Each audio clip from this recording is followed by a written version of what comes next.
In today's video, we're going to talk about a major update about another WWE wrestler who could be leaving soon. Also, a Johnny Gargano post-WWE update. And then, of course, we got to talk about AEW Rampage, an all-time low in ratings. And I know a lot of people are going crazy about this. And again, I probably have to reiterate this every time the ratings drop. They just simply don't matter. I don't know why there's so much talk about it, but we're gonna talk about this. Also, I'm going to keep you updated 7 days a week. So if you guys didn't subscribe yet, you definitely should. Ring the bell, get notified, all that good stuff. I would greatly appreciate it. Let's talk about Johnny Gargano. For the first time ever, Johnny Gargano is going to be at WrestleCon doing a meet and greet. This post is not a sponsored post. This is not an ad. I'm not getting paid by WrestleCon to promote this event or anything like that. Johnny Gargano tweeted this out. I thought it was interesting. The reason why I think it's interesting is because Johnny Gargano has been pretty transparent about his post-WWE career, especially in the sense that Johnny Gargano is only accepting bookings and select bookings that really allow him to kind of control his career. So things that he wants to actually do in and out of the ring, those are the type of agreements that he is making right now. I genuinely believe that Johnny Gargano is going to find his way back to WWE. That's my belief. Now, with Johnny Gargano being at WrestleCon, I'm not saying he's going to go wrestle for New Japan or Impact. I guess technically it is always possible because they have the events going on with WrestleCon. While that hasn't been announced, I do believe it is possible. Also, another thing, just for shits and giggles, if you want to speculate, you have Tony Khan, who's going to be down there with ROH Supercard of Honor. I don't know. Maybe that's an opportunity for Johnny Gargano and Tony Khan to have talks. It's no secret that they've had talks before, but he, when he had offers from other companies, he let everybody know that he wanted to be a dad first, and that's like the cool thing about Johnny Gargano. He's been very straightforward about, the direction that he's going through after WWE. I do hope that Johnny Gargano goes back to WWE. I really think that WWE should bring him back, whether it's a DIY tag team on the main roster, whether it's Johnny Gargano getting a solo opportunity. I don't know. There's a lot of opportunities. And, one thing that I kind of wonder is, like, when you see a guy like Cody Rhodes coming back to WWE, what kind of effect does that have on other wrestlers and free agents? Does it show that WWE is still a major powerhouse when it comes to signing free agents? Because for the last year and a half, all we've heard about was AEW making these huge signings. You don't necessarily hear that from WWE. And then Cody Rhodes is obviously a massive one because he's the former EVP of the company. So do these big signings that AEW has, does that, when AEW is bringing in all these people, does that push away free agents, or does that make free agents want to come to the company? If I'm a wrestler and I simply just love wrestling and I want to be on TV, well, the good thing is WWE will book you in like 20 rematches for 20 weeks straight. The thing is, if you're in AEW, you might not be getting 20 rematches, but you'll probably be put in more meaningful matches as it is. Unless, in WWE, you become a big star like Roman Reigns or something, then obviously you get overpushed and overexposed and whatnot. But I think you kind of get my point. It's very interesting to see what happens here. I would pay very closely attention to Johnny Gargano this weekend. WrestleMania weekend could be a very big thing for Johnny Gargano. All right, guys, I know a lot of people love talking about ratings. I keep talking about it. I reiterate it all the time. Ratings just simply don't matter. Not to wrestling fans. They shouldn't matter. I don't know. It's like your guys' like measuring scale. That's a general statement. But wrestling fans in general typically use the rating system as a way to classify a show being good or bad. And if I went off of that metric, I would say AEW Rampage fucking sucks.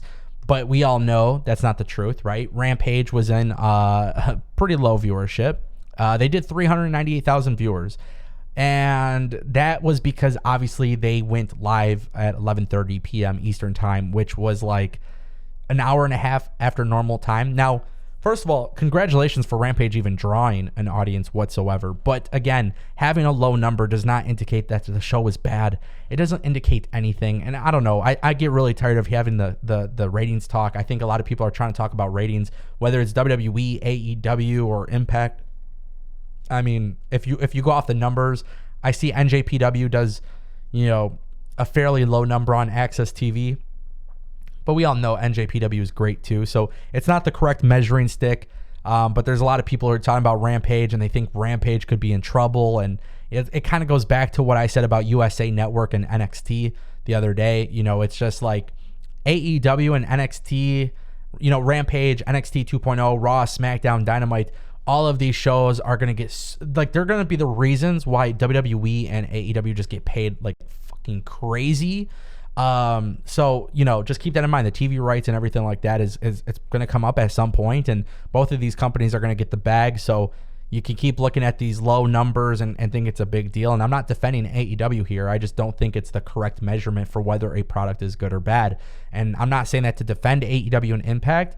I just think it's outdated technology. I keep saying this always, And you got to keep in mind, the 10 p.m. time slot is terrible as it is. So imagine 11:30 on a Friday night. AEW's core audience, they ain't got time to watch that. And I guarantee those DVR numbers are looking really impressive. All right, guys, and for our final story of the day, we are going to talk about it.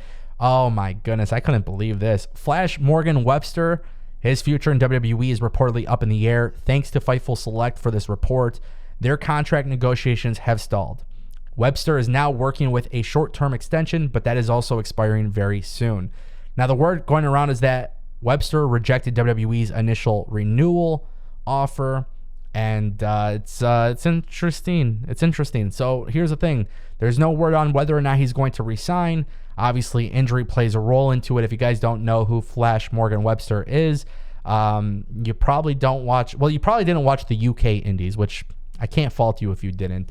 Obviously, he was known because of the indie scene in the UK, but then also NXT UK. It doesn't get a lot of love, and I'll be the first to admit it. I should be talking about it more because I started watching it more often, and it's not one of those shows that I watch live immediately, but I get to it whenever. It's a good wrestling show, man, and in ways it kind of reminds me of the black and gold NXT brand. It's like the brand that Vince McMahon forgets that he actually has, so they just kind of get away with doing a whole bunch of sick shit. And I really think NXT UK is it's underrated. It's definitely underrated. And I look at NXT UK as a very important part of WWE's business, just like I look at Dark and Elevation as a very important part of AEW's business. Now, I want to make this very clear.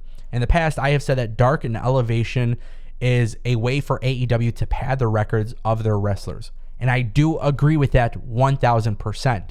However, if AEW wants to sign a talent to their company and they're not sure whether they want to do it, they can pay an indie wrestler to appear on Dark and Elevation, lose a match, right? Which obviously helps somebody on their main roster.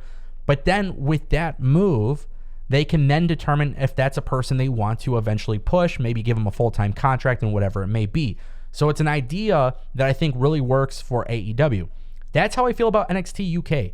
These guys are not on per appearance deals. They actually have contracts with WWE. They just don't get a lot of love from Vince McMahon. But if I'm Vince McMahon, and we already seen this, right? We've seen this with A-Kid coming from the UK to NXT 2.0. And we're seeing also Walter go from NXT UK to NXT. He's going to get a main roster push. We saw Pete Dunne from NXT UK move to America and then get this push. And I think that's an amazing thing. And I really do think Morgan Webster could probably get a singles push at some point when he's completely healthy if he stayed with WWE. It's just, I don't know what it's going to take for WWE to bring those people in. But they have talented people on that roster, and I really think it's time that WWE starts calling those people up to the main roster if it makes sense and if it's possible. But very well, good chance that he could be leaving. This would be another wrestler who, if he doesn't re-sign, it's another wrestler who wasn't willing to stay. Now, if you're a wrestler in the UK, the COVID restrictions still kind of exist, so it's not that easy. But you never know. The wrestling free agency right now is a very interesting time period. I want to know what you guys think in the comment section down below, and I'll see you next time.